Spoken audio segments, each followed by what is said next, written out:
Hello and welcome back to In the Corner. I'm Cash, and today we've got another really solid episode. We're going to run through this weekend's past action. Obviously, we had an episode on Saturday where we talked about Katie Taylor Serrano 3, so that's been done. But we haven't talked yet since Saturday night, where we had Hamzah Sheeraz knocking out Edgar Berlanga in round 5 in a fantastic performance, and Shakur Stevenson going to war with William Zepeda and winning a dominant decision. Lots of other stuff from that card and other events transpired over the weekend, some other news coming out of it. So let's just hop right into it. So that fight night was spectacular. You had 5 fights on that card, obviously with Reito Tsutsumi, who looked a lot better. He kind of rushed for the KO, but he got it.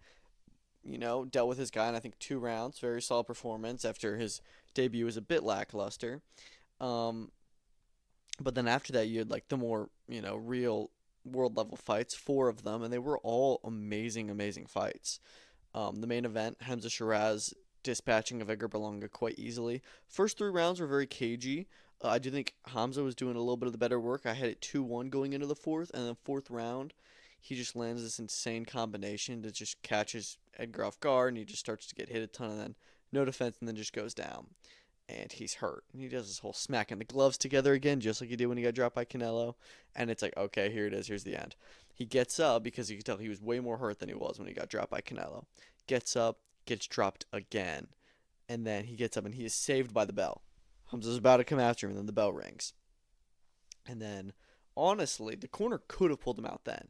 He was still, you could see him on the stool. He'd just been dropped twice. He's still not fully recovered. He comes out, and I think it's maybe 20 seconds into the round. He goes down for a third and final time, and the ref immediately waves it off.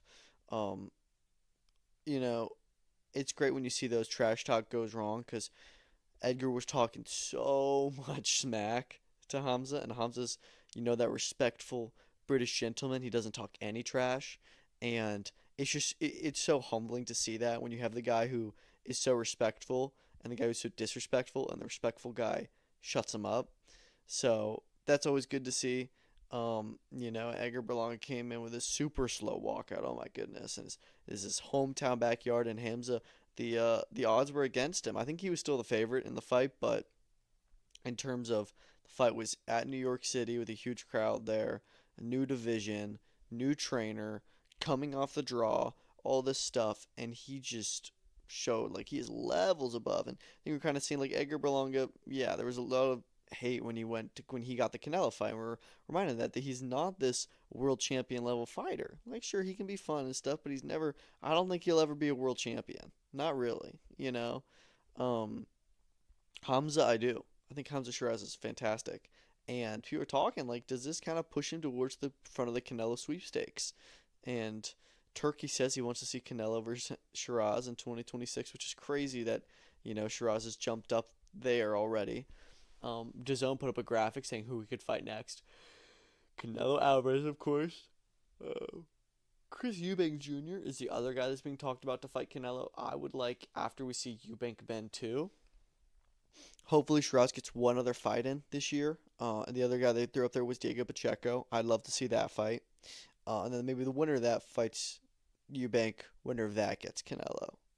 But Shiraz and Eubank is a fight that was being discussed for the Wembley card last year. It didn't happen. But that's a really good fight. Although they were both a middleweight then, but they're probably now both going to be super middleweights going forward. That's a really good British fight. Um, yeah, so there's lots of stuff that we can do with him. I'm not really sure what the next move is. He is, I believe, now meant to be mandatory with the WBC, even though they already have a WBC interim champion in Christian and Billy. Maybe he fights in Billy for that slot. Who knows? 168 is becoming another very stacked division with lots of guys who are the number one contender, and Hamza Shiraz has joined that picture now. So I'm expecting though he'll get a good fight because he's on Riyadh season, and he only fights with them pretty much, and they always get him, a very, very competitive fight. So we'll see who it ends up being next. But yeah, I've been a Hamza Sheeraz fan for a while now, and it was very, very good to see him perform that well. And I don't really know what was going on in the Carlos Adames fight. Maybe it was the world title that just kind of gave him a little bit of shell shock, or he did just have some kind of injury or something because he just looked terrible that night, and everything outside of that he's looked phenomenal. So yeah, it's been interesting. Anyways, moving on from that. Co-main event: Shakur Stevenson, William Zepeda. Lots of question marks going into this fight. Is Shakur going to be able to handle Zepeda's output? Is he going to be able to, fight and not be able to move around a ton with Zepeda always on him? And we saw not only is he able to, you know, go 12 rounds with a monster like Zepeda and not get hurt or not get hit that much, but he's able to defend like Floyd Mayweather, and he's able to hit back on Zepeda. Shakur was the stronger puncher in that ring. There's not a doubt about it. Zepeda was throwing a ton of shots. Shakur was the one who was loading up on his shots and throwing these. You could just see how he was throwing them. He was throwing them with power. And obviously he threw a lot less. I think he landed more than Zepeda. And Zepeda's on him, and you're just seeing Zepeda throw all these punches. Throws 15 punches. He maybe lands one. It was unbelievable. Shakur was doing the shoulder roll on the ropes, just just like Floyd Mayweather did, and he really is a defensive great, and it was just phenomenal. And it wasn't just that he was defending; he was throwing back. I would have liked to have seen him thrown back a little bit more, but he was winning almost every round. I thought the scorecards were a bit wide. They were like 119, 109, 118, 110. I had a 116, 112, 117, 113. Or 117, 111. Maybe is a little bit more reasonable than that. Somewhere more in the middle. I thought Zepeda had some good rounds opening up and then maybe later on. But Shakur looked phenomenal. He looked like he's doing honestly like a masterclass to come in there and show like, yeah, I can be in fun fights, and he was. He's gained a ton of respect since then. He's now in the Ring Magazine top 10 pound for pound, which I think he already should have been. But yeah, I mean, like, just all this support now because he showed, like, yeah, I can fight exciting. I'm not always that boring. Obviously, he needed it to happen so that there was this, he needed there to be an opponent that would bring this fire out of him. It's not like he's going to go in there against Artem Harutyunian next and he's going to go in there and, stand and trade and all this stuff. No, he knew he was going to have to fight Zepeda because you have no other option. But he did, and he dominated him. I didn't think that Zepeda had a poor performance or anything. I just think that Zepeda's kind of a one-trick pony, and he just throws a lot of punches. And when you have a guy like Shakur who doesn't get hit by a lot of punches, that doesn't favor you well. Zepeda is better with somebody who wants to come in and not defend and just stand there in the phone booth and just throw with you. And one of you is going to get caught and get knocked out. And that's pretty much the fight that would favor Zepeda in the world title fight. Not somebody like Shakur, who's going to be moving around and will pick his shots and will move around and he'll defend and he won't hit a lot, and then he'll find the pockets to get through to you and he'll throw one power punch and hit you. Shakur did kind of get rocked in the third round, it seemed. There's that funny moment with his interview where his daughter said, like, he almost knocked you out. Which was fun. I don't think Shakur was seriously hurt or any close to getting knocked out, but he did kind of get stunned by that punch. But yeah, I thought it was a phenomenal performance from Shakur. Obviously, the fight we all want to see is Tank Davis. I just don't know if that's going to happen, man. I really, really don't. Obviously, Tank just got arrested again, so we don't know if Tank's even going to be able to fight Lamont Roach in a month, because that still hasn't been announced yet. I really don't even know what you do with him. Raymond Murataya is there for an IBF unification. He does have the winner of Abdullah Mason Sam Noakes. I don't think that that's going to happen, but, the Murataya fight makes a lot of sense. And then you also have Floyd Schofield, which at this point, for realistic and for my favorite, it may be the Floyd Schofield fight. Schofield showed a lot against Tevin Farmer in that one round and knocked him out. Did something Zepeda couldn't over 22 rounds. So, I kind of like the idea of doing Shakur versus Schofield. They've got beef there. They're meant to fight. I say, why not revisit that? That could be a lot of fun. Obviously, Shakur and Conor Benn were then both on the Ariel Helwani show, and they're talking about a fight. That was fun. That was pretty interesting. They put them both up there at the same time, talking about a fight at welterweight. But yeah, I don't think that happens. I don't think that we see that. That's just them talking. We see this all the time with these young guys. They talk about, oh yeah, let's fight this weight class, whatever. But it never ends up happening just because it doesn't make a lot of sense. But yeah, it's a good division at lightweight and super middleweight, and they both had great fights on Saturday. Moving on to the other fights on that card, you had Subriel Matias narrowly defeating Alberto Puello. I actually did have Puello winning this fight 115-113. I thought that he won both the championship rounds that edged him in the fight. I'm not mad at Matias winning. It was very close, so I wouldn't say, oh my gosh, it's a robbery, but I did have Puello winning the fight. It was very close. Matias, again, similar to Zepeda, is just going to come at you and just throw in nonstop pressure. And I don't think that Puello handled it super well, but he was able to stand there and get some really good shots in on Matias, and he was the better boxer of the two. Matias was just the better fighter. So it doesn't surprise me he gets the decision because they do like the aggression more. But it was a good fight. It was a really, really good fight for 12 rounds.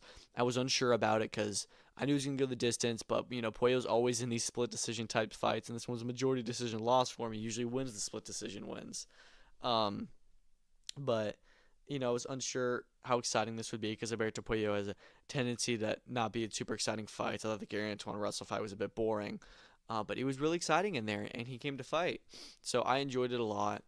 And then the most interesting part, after the fight ends, Dalton Smith is in the ring, and they announced that they're going to try and make Subriel Matias versus Dalton Smith for November 22nd on the Night of Champions card in Riyadh, which I was like, wow, I was not expecting that to happen.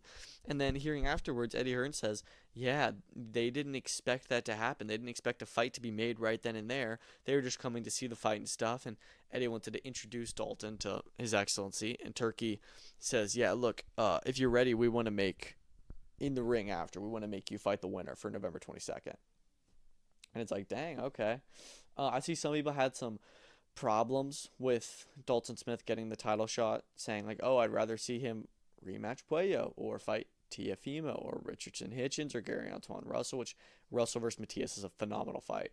But you have to understand that Dalton Smith is mandatory, and he's likely to get called mandatory soon.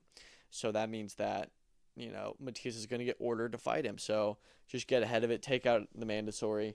It's hard to make the unifications. I don't think that Teofimo Lopez would take the fight. I just don't. Not right now. I don't think that Richardson Hitchens would maybe take the fight, considering he's probably got some other stuff. Maybe he and Teofimo are going to fight. And Gary Antoine Russell, I think he would, but I think Russell's also in a similar situation where he's getting ordered to fight Andy Hirayuka. So they got to fight. So I think some mandatories have to be taken, but then we can finally start to unify the 140 division. It's been such a great division for the past few years, and we really have not been unifying it. It's crazy there's been no unifications with how stacked that division is, and hopefully we can get a unification match at 140 one day. Moving on from there, we have the robbery of the year potentially. This was horrible. Imam Katayev dominates David Morrell. Let me tell you my scorecard for that fight. I had Katayev winning 98-91. I gave Morrell 2 rounds. 2 rounds. He did nothing all fight. Katayev dropped him in the what round? He dropped him in the 5th round. He was just honestly kind of bigger in there. He was shorter, but he was so thick, more powerful. And Morrell just every time Morrell would throw something, Katayev would throw 2. And he was just doing the better work, I thought, for the majority of the fight. I understand you can maybe have it a little bit close to 98-91. Maybe you can even give Morrell 4 rounds. But there's just no way that you have David Morrell winning that fight. And 2 of the judges had him winning. One of the judges had Katayev winning 95-94, which I think is even a bad scorecard. One of them had Morrell winning 95-94. One of them had Morrell winning 96-93. So he knocked down. They had him winning 7 rounds of the fight. I don't even know if he won 3 rounds of the fight. Just unbelievable. It is horrendous scorecards because Katayev came in there and was about to pull a big upset. And the judges thought Morrell was going to win, and they just had I don't know if they're just bad at judging, or they're biased, or they got paid. I don't want to say that, but I don't know, because I don't understand how you can give David Morrell that fight. He did not look good at all. It's clear that he needed more time to recover, and more time to and an easier opponent coming off the David Benavidez loss, because he lost that fight. And I hate it for Imam Katayev, because now nobody's going to want to fight him, because they say, oh, well, he's a tough guy, and he's, yeah, like, nobody's going to want to fight him because there's no win with him now either. He doesn't have that win on his record.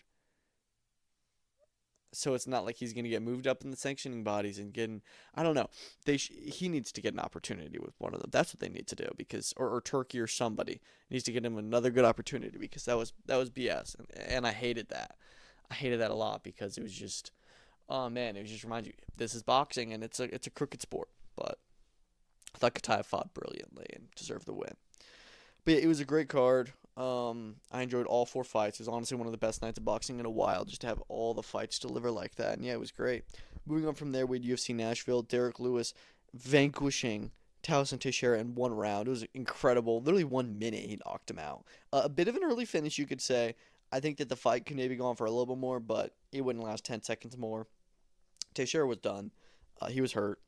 But I understand people saying, oh, well, it could have on for a bit more. But I thought Derrick Lewis looked great. Then he's on the phone with Trump, and then he moves the audience and talks about his wife being next, and he's going to do a lot of ground and pound. And he's just the funniest guy in the UFC. And it's always great to watch his post-fight interviews. And yeah, I was really impressed because I did not think at all he was going to win that fight. I thought Teixeira was going to be this new prospect and was going to blow him out. And now Derrick Lewis is, top 10 in the heavyweight division, and it's like title run. Who knows, man? It was crazy. Co-main event, Gabriel Bonfim robbed Stephen Thompson. It wasn't a robbery per se. It was close, but I did think Stephen Thompson had done enough in the second half of the fight. Bonfim was just kind of fence hugging, which is never fun to watch, and it doesn't really deserve to get you points. You had Calvin Guitar get upset by Steve Garcia. Steve Garcia won every round. I saw he's now top 15 within the 145-pound division. So that was a good win. Morgan Charrier hit a big knockout over Nate Landwehr. It was great. You had a lot of really nice knockouts on that card. But yeah, it was Chris Curtis got himself a win as well. Jake Matthews had a submission. Who else? Tuco Toko submitted Junior Tafa. That was pretty crazy. Vitor Petrino submission. Yeah, it was a first fight of the night. Fatima Klein had a big stoppage. Then you had Mike Davis had a good second round KO. Walter Walker submitted Kennedy Nzechukwu with another heel lock, which is done I think his last three fights have been 1-5. That's crazy. That was an upset as well. So he's on a pretty good run. It was a really really solid card for UFC Fight Night. I enjoyed it a lot. You also had a BKFC Fight Night, 78 for them, with Leonardo Perdomo knocking out Arnold Adams in one round, or at least finishing him, you could say. It was interesting where he knocked him down, but then he hit him when he was down, so he got a few minutes to recover, and then Perdomo immediately went after him and then dropped him again. I think that was a fair stoppage. I don't think it was a late finish at all. I know some people were saying that. I thought that it was pretty clear what happened there, and I was fine with it. Co-main event, you had G. Perez and Andrew Strode, and that was interesting where 2 rounds go down, and then Perez gets a cut on his ear. I think it was maybe he had an earring there, or ear piercing, and the ear had ripped open. It was super nasty. But obviously they stopped the fight. At first they announced it as a no contest, which Andrew Strode did not know until they read the decision. Then they changed it later. They overturned it to an Andrew Strode victory after reviewing the tape and seeing that the cut was caused by a punch. So Andrew Strode got the interim flyweight championship strap, so he is now mandatory for that champion. And then Perdomo, who knows what's next with him? He was talking smack to Ben Rothwell from ringside. Maybe that's what you do next. Maybe it's Perdomo versus Rothwell, or Arlovsky's still in that mix. You've got so much stuff to do in the heavyweight division. You got all these number one contenders. Mix Terrell is still number one with them. Leonardo Perdomo's 2. Arnold Adams is 3 still. 4 Josh Watson, 5 Parker Porter. So it doesn't even look like Andrei Arlovsky's in the mix yet. But I'm sure he will be. Whereas flyweight Andrew Strode is now probably set to fight John Dodson, who is the champion. So some good fights being made over the weekend at BKFC with some fun fights. Robbie Peralta and Brian Duran had a phenomenal fight, which ended in a draw. I thought Peralta deserved the win. Personally, I thought that was pretty good. Francisco Ricci had a big second round KO. Christine Vickens. You did have wins from Howard Davis and Justin Ibarola, but those were kind of not quite as exciting. But the first few fights on the card all ended in finish. Literally Rambo Russo, Jake Bostwick, Esteban Rodriguez. First 3 fights, all first round knockouts. So really, really awesome card from BKFC. They're always fun at the Hard Rock. They did announce that they'll be back September 12th with Yoel Romero, and that's where he'll make his BKFC debut. So that's a big one for him. That's going to be the Friday night before Canelo Crawford. So that's going to become a very, very fun combat sports weekend with UFC Noche as well. Also, that weekend is Naoya Inoue's next fight against MJ Akhmadaliev on Sunday, so that's going to be a good weekend. ProBox TV also staged their latest event with Vladimir Hernandez losing to Francisco Daniel Veron. Veron is 15-1 now. He's coming off the loss against Brandon Adams in the OTX tournament, but was a very solid fighter. And going into this, Vlad Hernandez is really fun, and he's a phenomenal gatekeeper, but this is usually the kind of guy that you match up as a litmus test for Veron, and, not usually the favorite.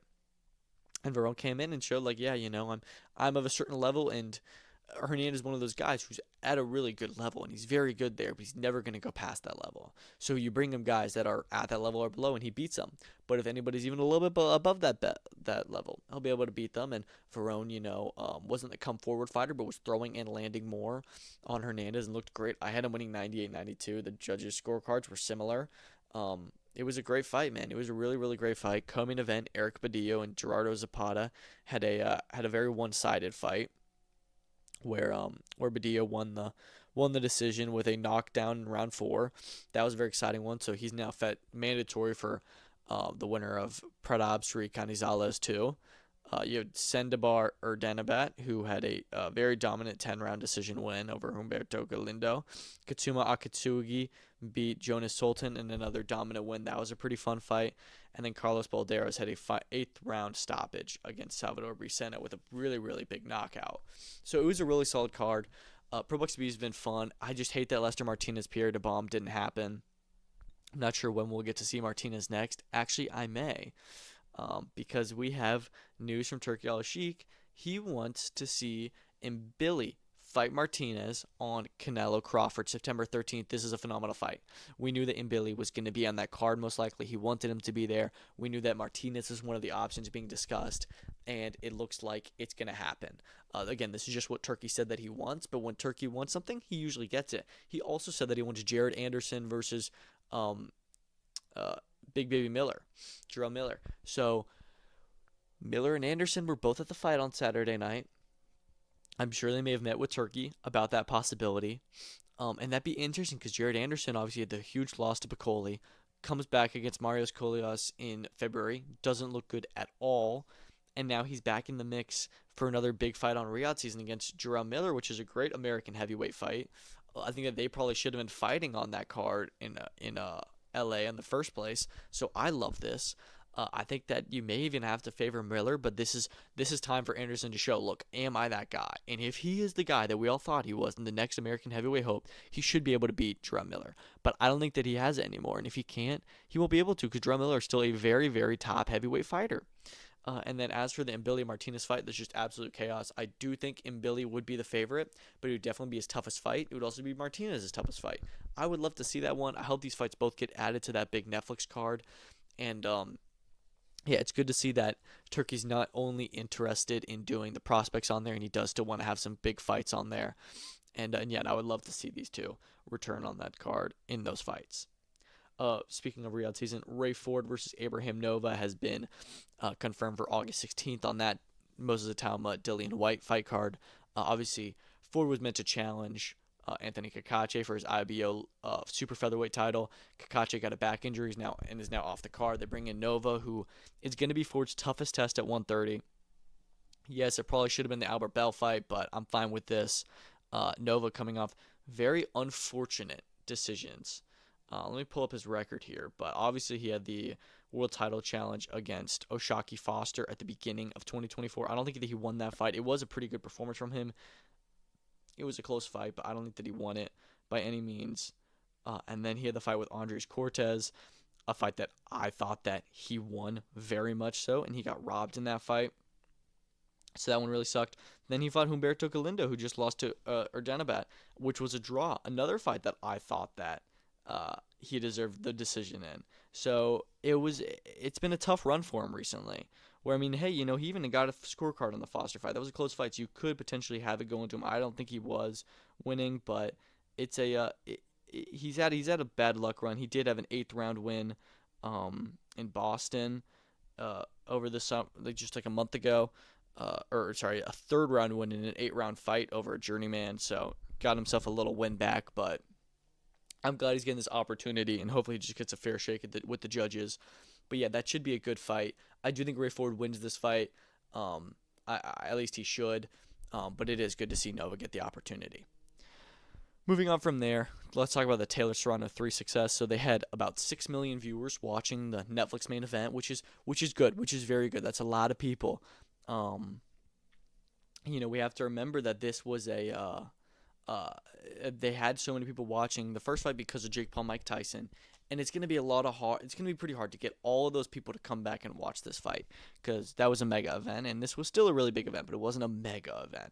So you were never gonna get 70 million. I kind of hoped that they would get like 10 million, but that is a really big ask. 6 million is still a phenomenal number, much bigger than any other boxing event does on pay-per-view. So they did really, really good there. Shadeja Green was given the 250K bonus. Personally, I don't love that. I think that, sure, she had the biggest upset. She was the one that nobody thought was going to win her fight. She's the only underdog on the card to win, I think. So I understand it from that sense of her being like, yeah, like she was the one who got the upset and nobody thought she was going to win, and she did. I understand that. However, when you look at performances from people like Shernika Johnson, stopping Shredda Metcalf in 8 rounds, totally dominating her. Ellie Scotney putting on a masterclass against Yamith Mercado. Tamtha Bolt stopping Mary Casamesa, the number 1 contender for all sanctioning bodies in the 5th round over those 3-minute rounds. Those I thought were more impressive performances. I definitely think that Shadeja Green won her fight and did so more. She looked a lot more impressive than I was expecting her to look, but I don't think that she still looked phenomenal. And I think that was a fight you could argue that Marshall won. So I personally think that Shernika Johnson or Ellie Scott deserve the bonus more, but I'm not mad. I just don't think, no, she got it, but good for her. Dave Feldman says that Conor McGregor has re-entered the UFC testing pool in hopes for returning on the White House card. It's very interesting. He says he's re-entered the pool. I feel like we've heard for a while that he's been re-entering the pool, and then he's not. I don't know. I don't even know what to say about McGregor anymore. It's been over 4 years since he last fought against Dustin Poirier, who we're heading into his final fight week. I don't even really know what to say, man, because like we're just not even sure. Obviously, we had the Nick Hall getting leaked this week. I don't really need to talk about that because it's not what we talk about here. I haven't seen the actual picture, and I don't really want to look for it. But that's always very funny when you get stuff like that happening. But we'll see if he actually does end up fighting. I'm just I don't want to put any hope into a McGregor return when I'm not sure if it ever happens. Floyd Mayweather Manny Pacquiao 2 is possible, apparently. Floyd Mayweather has 2 fighters on the undercard of Pacquiao Barrios, some prospects, so he will be in attendance on Saturday night in Vegas. And apparently, if Pacquiao wins and he looks good, Mayweather may be like, all right, maybe I step back in. And could you just imagine if Pacquiao wins this world title and we see Mayweather versus Pacquiao, and both in their late 40s, rematch almost a decade later for a world championship after both being retired for years? That would be incredible. I mean, obviously, it would be silly for the sport, but it would be crazy to see happen. I would love to see that. It'd be nuts. It'd be absolutely nuts, but I don't really think that happens. I don't really think Mayweather comes back to professional boxing, but never say never, man. Never say never. Movsar Evloev is out of the Aaron Pico fight on July 26th. This is very disappointing. Evloev is yet another fight pullout. I'm worried that he's doing this on purpose. It didn't say he was injured. I'm worried he's pulling out because he thinks he's got a good shot now getting the Volk fight and getting the title fight. And if we see him announced next instead of Yair Rodriguez, then we know, yeah. Which, I get it. Evloev should be fighting for the title. But I also think it's pretty scummy to be booked for a fight and pull out just to get signed up for another one. A lot of stuff people were accusing Daniel Dubois of when he got injured or sick 2 days before the fight, and then he gets the Alexander Usyk fight next. Stuff like that. A little bit shady to me. And I was excited to see Evloev versus Pico. That was a great fight. Speaking of pullouts, Eddie Nosa Aliha is injured and out of the Amon Williams fight on July 19th. This is very disappointing. That was a fantastic 50-50 middleweight fight coming up for the World Title Eliminator. We do know they are looking for an opponent for Ammo because they desperately need one. And then you also have Arturo Cardenas versus Dominique Crowder is also off after Cardenas has yet another injury. So he's had a few fight pullouts recently. And, I mean, man, you just look at the last few Matchroom USA cards. Fight week, they have 2 of the main card fights pulled out. It's crazy. They had 2 fights pulled out on their Hinge Kambosos card, and now here. Hopefully they can get a replacement for Ammo. They still have a few days, but I think he's going to be in an 8-round journeyman fight, which sucks because I would have really loved to see the Aliha fight, or at least a big fight for him. So some interesting stuff here. Don King says that he rejects the Jake Paul step-aside offer to Noel Mikhailian because that's been ordered because Jake Paul wants to fight Badu Jack. And then Nikisa responds and says, yeah, this is totally made up. We never sent him an offer. They're just making this up, which is disappointing. I was about to say, like, wait, I didn't know Jake Paul was actually going for the Badu Jack fight. That'd be crazy if that happens next. Looks like that is not the case, at least right now. And Nikisa did say a while ago that they are waiting until after the Badu Jack Noel Mikhailian rematch because they know that's been ordered and they don't want to get in the way of that. So I don't think it's going to be a world title shot next for Jake, but we'll see who it does end up being. It doesn't surprise me that Don King is lying. Jack Catterall, Echo Esserman potential for Saudi. I don't like the fight being a potential Saudi Arabia fight. That should be in the UK. Two British guys, and this is another, UK main event that's going to a Saudi undercard. But whatever. I like the fight. I think it's good. Catterall's next fight will be with Riyadh Season, we're told. And Echo Esserman deserves a big world level shot. Some people are saying, no, get him the world title shot. He shouldn't be taking fights like this because I don't know if you favor Esserman to beat Jack Catterall, but I wouldn't mind that fight at all. Campbell Hatton has retired from boxing at age 24 after his back-to-back losses to Jimmy Joe Flint in 2024. He never had that high of a ceiling, it was clear. But he also was stepped up very early at like 23 to be fighting for an area title. He probably could have taken a little bit more time to marinate. I think that he could have come back and had a little bit more of a successful career. I never would have said, he's going to be a world champion, but I thought he could have something going for him at some point. But yeah, he's retired from boxing. It's just very interesting. So early, I guess he's going to go follow something else. And if your heart's not in it, I guess, man. But that's very surprising to me. Eddie Reynoso says he'll now only work with nutritionists and teams that he can 100% supervise, obviously after he's had a lot of his fighters turn over into drug cheats. This may be him just trying to save face. I have to think that he knows what's going on. That's a pattern when you have that many. And this is just him trying to avoid investigation and stuff and say, oh, yeah, well, now I'm gonna make sure it doesn't happen. And, I do think that maybe now that he's got the heat on him, maybe he will stop giving his fighters drugs or, telling them to. But yeah, man, it's going to be it's going to be interesting to see how he's able to come back from this and what happens next with his fighters and see if there's anything else fishy going on. Bakram Murtazalia versus Erickson Lubin is apparently now in talks for an IBF super welterweight title fight. Obviously, this fight was going to be ordered after Lubin won the Eliminator. We were hearing Murtazalia was trying to get a fight with Josh Kelly. That is now unlikely as they want to do the Lubin fight potentially after that Canelo Crawford date. So I would like to see this. Apparently it'll be on a PBC event, which makes sense. Both guys are kind of with PBC, I guess. But that's a really good fight still. I have Bakram winning. I just want to see Bakram way more active and get its unifications because he is so good in that weight division. He could be number one, and he just doesn't have the profile yet to show it.